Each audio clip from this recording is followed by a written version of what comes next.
Mini London McCluskieganj प्रकृति की गोद में बसा ड्रीम डेस्टिनेशन आपका कर रहा है इंतजार। आइए अपने यादगार लम्हों को बिताइए ड्रीम डेस्टिनेशन में। राजधानी रांची से महज 50 किलोमीटर दूर आपका अपना ड्रीम डेस्टिनेशन। सांसद दीपक प्रकाश ने राज्य की हेमंत सरकार पर अपराधियों को संरक्षण देने का आरोप लगाया है। दीपक प्रकाश ने राज्यसभा में प्रश्न उठाते हुए हेमंत सरकार पर आयरन की ओर से लीज को लेकर भी सवाल खड़ा किया है। रोजगार की कमी होने को राज्य सरकार की विफलता करार दिया है। कोयला, तांबा, सोना, ग्रेनाइट, यूरेनियम, लिथियम, बॉक्साइट ऐसे अनेक खनिज संपदा से परिपूर्ण प्रदेश है सर। लेकिन मैं आज इस विषय को आपके सामने इसलिए रखना चाहता हूं कि वहां पर जिस प्रकार से खनिज संपदा से परिपूर्ण वो प्रदेश है, लेकिन वहां की राज्य सरकार की नीति और नियत में खोट है सर। केंद्र सरकार के लगातार सारे फॉर्मेलिटी पूरा करने के बावजूद वहां की राज्य की सरकार आयरन और एक भी वहां पर खोलने के लिए वो एक तरह से बंद करने के लिए विवश कर रही है सर। वहां एक भी आयरन और खुला हुआ नहीं है सर।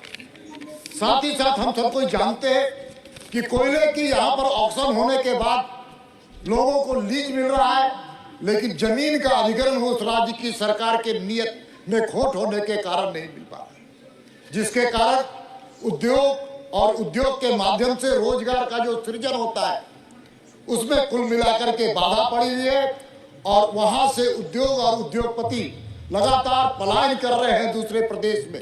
और रोजगार के अवसर में जो लोग बेरोजगारी को तो झेल ही रहे हैं, साथ ही साथ ऐसे कई अपराधी संगठित अपराधी गिरोह में अपने आप को शामिल कर रहे हैं सर। चाईबासा उसका उदाहरण है सर। इसलिए मैं आपका ध्यान आकृष्ट करना चाहता हूं सर।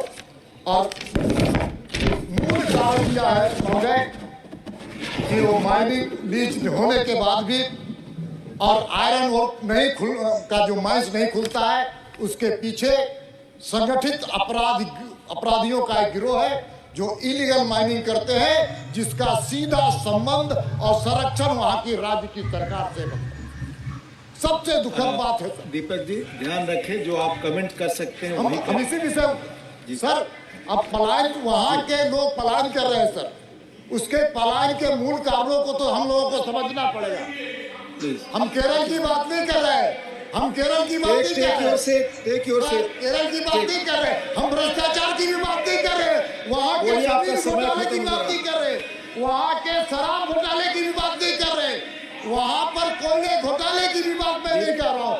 मैं तो आपका समय खत्म होने वाला है, आप अपने मुद्दे पर बोलिए, अपने मुद्दे पर बोलिए महोदय। हम सबको जानते हैं रोजगार के सृजन के लिए जब टूटती है आस, जब थकती है सांस, जब रूठते हैं अपने मुंह मोड़ता है जमाना, जब अंगड़ाई लेता है संकल्प, फिर बनती है कहानी, बनते हैं अनमिट निशान।